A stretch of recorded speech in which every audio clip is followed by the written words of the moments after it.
thank you to Jody Barrett, who's joining the show now. I know you're busy, Jody. You got plenty of places that you could be the day before a massive election. How's everything going, man?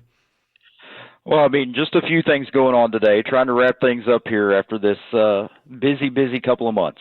Yeah, and it seems like right as you get into the finish line, it gets even busier. News breaking on Friday that the president has endorsed your opponent. What does that mean to you, and how does that change how you're going about business today?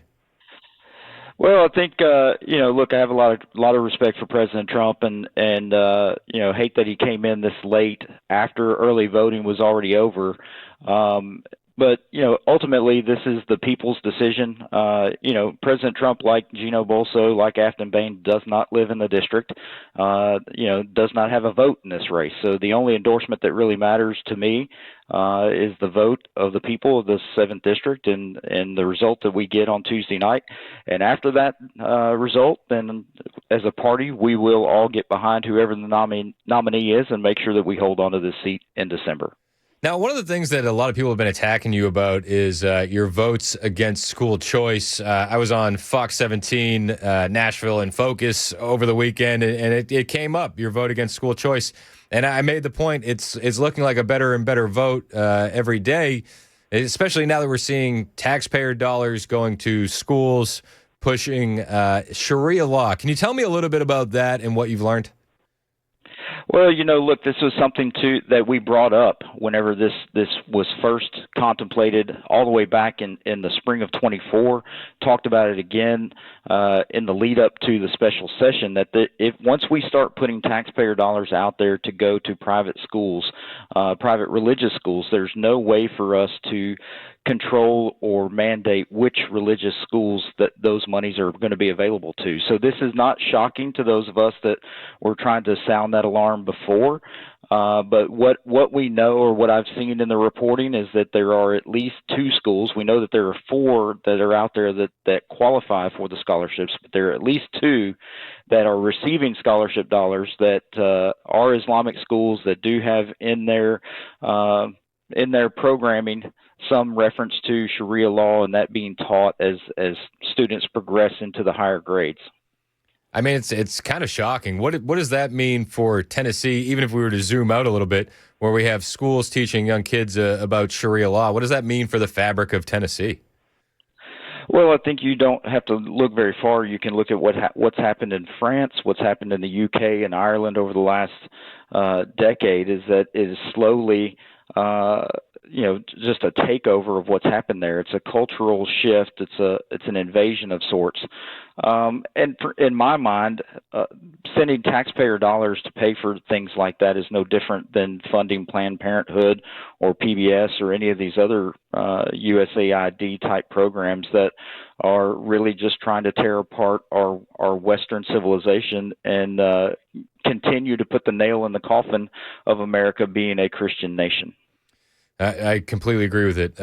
Jody Barrett's on the phone with us. He's running for the 7th District congressional seat, the one that was vacated by Mark Green. Mark Green also endorsed your opponent, MAGA Matt Van Epps. So did Governor Bill Lee. When the Bill Lee endorsement came out, my first reaction was, yikes, who would want that endorsement from the conservative side? But then President Trump following behind him. Do you think that might actually help you in an election like this, where it's going to be low voter turnout? I mean, that's really what you guys are battling against, is low voter turnout. Do you think an endorsement from Trump might actually help you in a sense where the guys that were going to vote for Van Epps are going to go, he's got it in the bag, Trump endorsed him?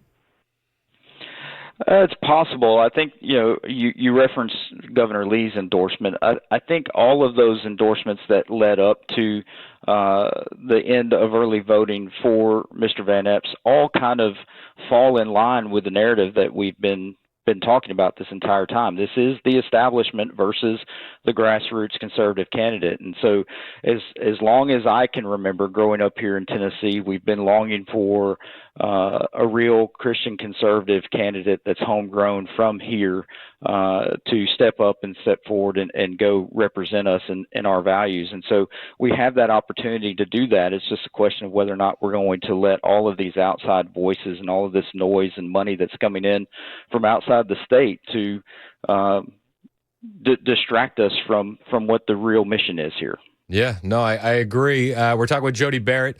If we do elect you to go represent the 7th Congressional District in Congress, what's your take on what's been happening over the weekend with the violence that we're seeing from leftists in Chicago and in Portland, and then also the new text messages that are coming out from the Attorney General, would-be Attorney General, the guy's running for it, Jay Jones, over in the Commonwealth of Virginia?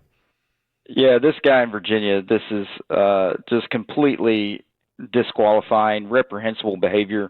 The party should step in. We know they won't, but they should step in and force the guy to step down. And look, the folks on that side of the aisle were coming after the nominee for governor in North Carolina last year when similar revelations came out about previous texts and involvement in online things. And so it's a hypocritical statement for them, or position for them to be in, to take that high ground position against a Republican that has something that pops up in their background, but they won't speak out against their own. And it's again, I think it's indicative of where they are as a party. They are dying on the vine.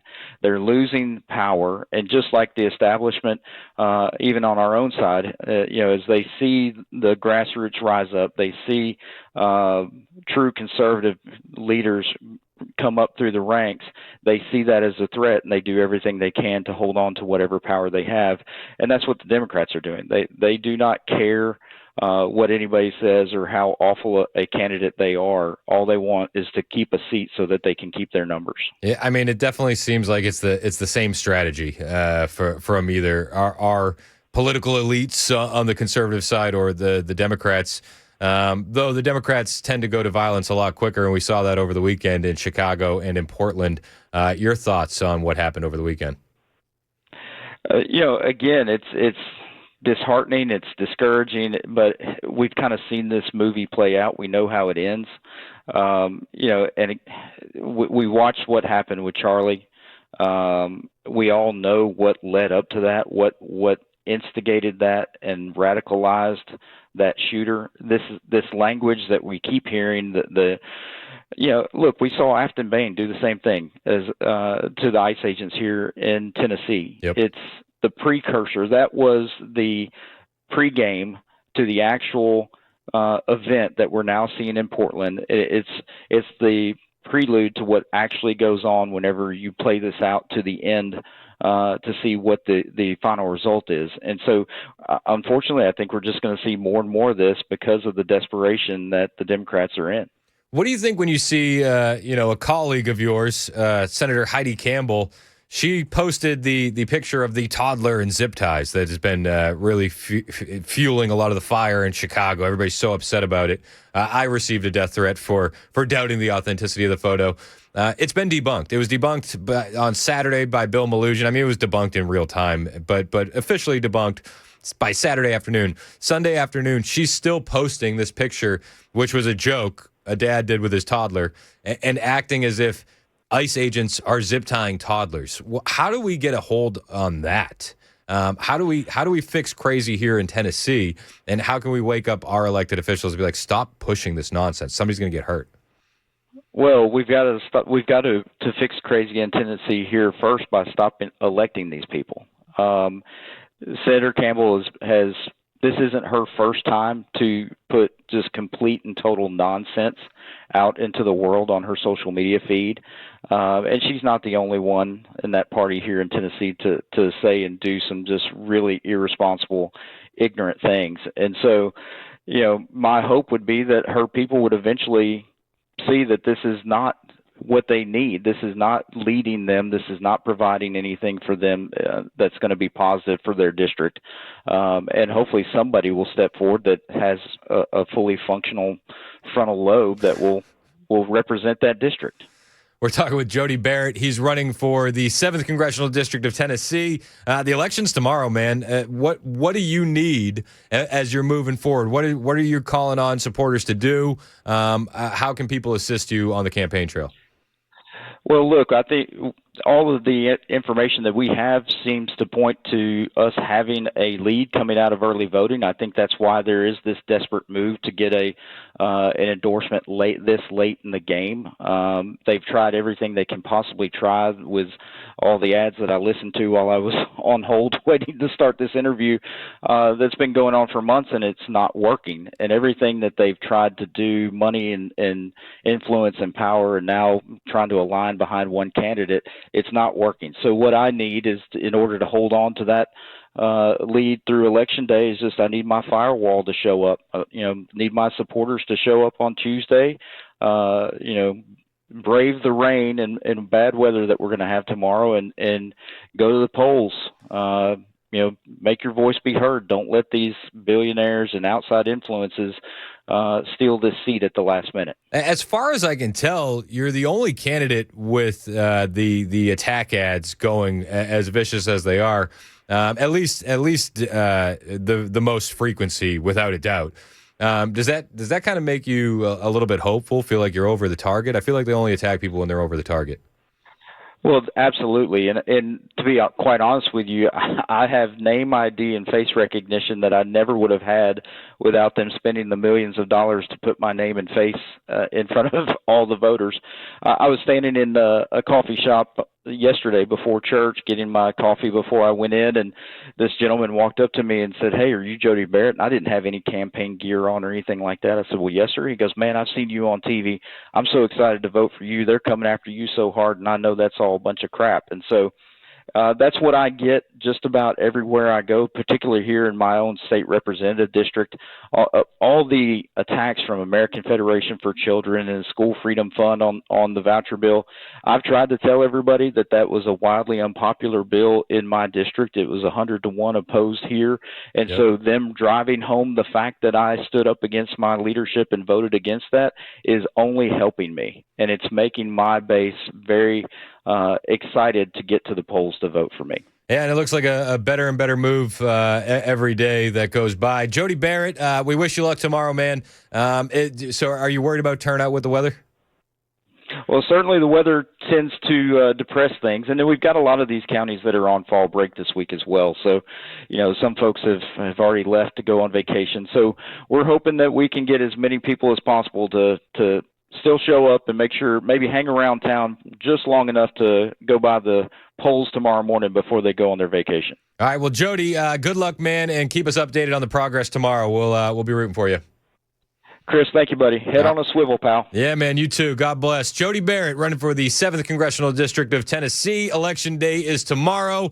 Go vote for whoever you want to vote for, actually. Do your own research. Don't worry about what I say, but do your own research by all means and get out there and vote. It's going to be a low voter turnout kind of election, so your vote absolutely could make a difference. A lot of times in the big elections, well, what does it matter if I vote? Tennessee's going to go.